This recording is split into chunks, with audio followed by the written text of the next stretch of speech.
All right, so Dr. Klinghardt, my one question for you is, what key messages do you have for young people who want to live healthy lives? So my focus in my work in the last few years has been on epigenetics.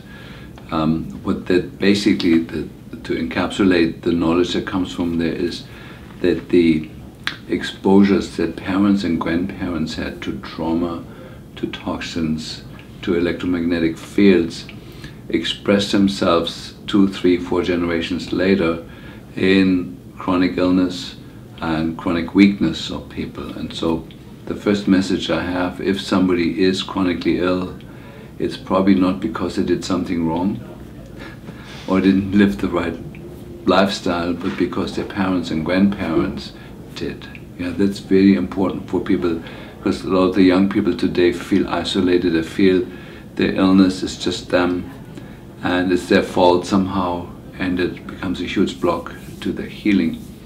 The other message I have is that the world has become, our living environment has become increasingly toxic, and that the perception that young people have that they can't trust anything that's in the media or that comes from government is a lie or is wrong, that perception is actually correct, and that young people need to learn again the critical thinking, and that involves really reading the published literature on different issues rather than trusting the opinions that they're given. Yeah, there is, in our world, there is 2 ways that form what we call the consensus reality. That means that things that everybody assumes are true is the consensus reality, and that is created by 2 things. One, science that slowly moves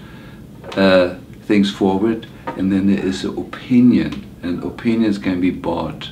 And so today we're finding that the big corporations that are largely responsible for poisoning the planet, for poisoning the air, for poisoning the food supply, manipulating people in different ways, responsible for the electromagnetic pollution, that the big corporate world buys experts that then give their opinion on television, on the media. So of course I realized that that creates the consensus reality, and science only plays a small part in contributing to that.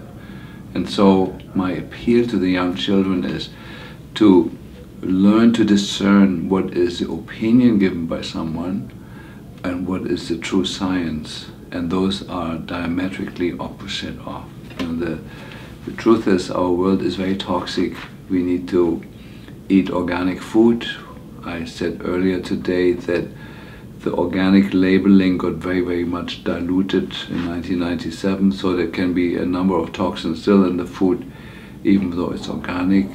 I think young people should know that to go forward in the future, they should strive for having their own plot of land where they can grow their own food. It can be small, it can be very, very effective. And of course, that's the chemical pollution we can avoid to a large degree by buying organic, by drinking good filtered water. And what is hard for young people to get is the huge impact of the radio waves, the communication systems used to drive the cell phone to work. These are radio waves that are highly destructive to our DNA, to our proteins, to our cell walls. And because everybody is using it, young people get the false impression that it's safe. So in a funny way, young people, as revolutionary as they think they are and as distrusting they are to government or other things, they're trusting this technology that is very destructive, and so they need to learn about that it is actually not safe, and there is a safe way of using a cell phone. There's a safe way of using all the tools of our time. There is no safe way of using the Xbox and other things that are permanently hooked up wirelessly to the radiating towers.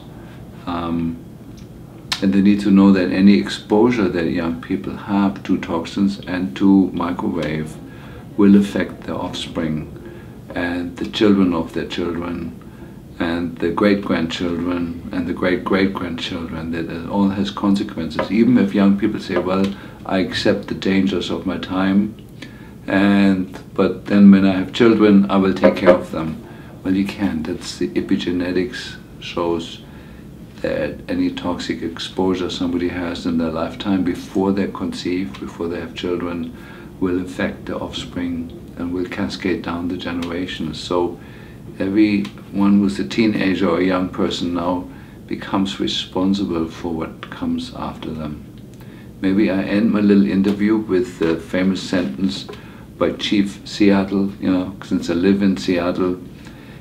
They said, in the old Indian tribes, in the tribal society, which was very well functioning for about 10,000 years until we came, it was very well known, but Chief Seattle said the famous sentence, when we made a decision in our council, when all the tribal leaders got together and they had a difficult issue that they needed to decide on, he said the first principle was always to look at what impact will this decision have on the next 7 generations.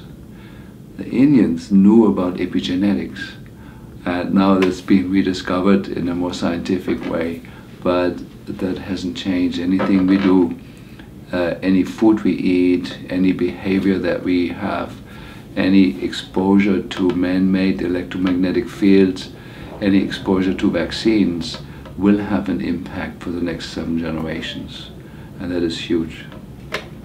Great. Well, thank you very much. I appreciate your time, and this is so important for people our age and something that I want to keep in mind and the type of lifestyle I want to live so I can have a healthy family down the long run. So thank you. Yeah, I'm glad that you're asking those questions even. Yeah, well, it's important, I want to have a family and I want to know what I can do. Mm-hmm. Actually, that kind of leads to one other question. I know I'm not sure how much time we have, but you talk about trying to stay away from GMOs, eat organic, stay away from EMFs, all of this, but I have a lot of friends who are at the age where they want to have kids. What type of detoxing and what should people mainly focus on? Someone who's my age and wanting to have a kid and at that time in their life, what should they be doing before they conceive to try to have the most successful pregnancy and birth? And so in the electromagnetic world, things are pretty simple. People need to switch off the electricity at night when they're sleeping. That's really important for the system to recover and restore. No wireless technologies in the house, no cordless phones in the house. So they need to go back to a plugged-in connection with their computer. Need to buy phones that are plugged into the phone line rather than being freestanding things. So wherever you have reception in the house on the portable phone, you have this devastating 2.4 megahertz radiation that is totally destructive to the cells and to everything else. So that's pretty easy to do. Okay. That's number one. It's okay if they go into their work environment or outside the house environment if they have some exposures, as long as at home they have at least 8 or 10 hours where the electromagnetic field is disciplined and ordered and not destructive, so the system can recover. That's number one. Number two is the detox of the old stuff that's in them. And the big three is, in terms of toxic metals, is mercury, lead, and aluminum. And the big chemical that is in all of us now is glyphosate. And so the heavy metal detox usually starts with making a good diagnosis. And something we do in my office, a thing we call preconception healthcare, where we evaluate both partners for those 4 toxins. And each one of them has a pretty specific detox protocol. Much of that we can do if it's not too bad with teas. So aluminum, lead, and mercury, we use a mix of coriander tea, coriander actually fresh coriander bought in a health food store, prepared as a tea, and horsetail, which is a bit harder to find. Horsetail tea usually you have to buy, or pick horsetail in the garden, and a little bit of stinging nettle. That removes definitely the aluminum and the mercury and the lead, but slowly, but often that's enough. And then for the glyphosate we have a specific detox protocol that's a bit more evolved, but you can read that up on my website.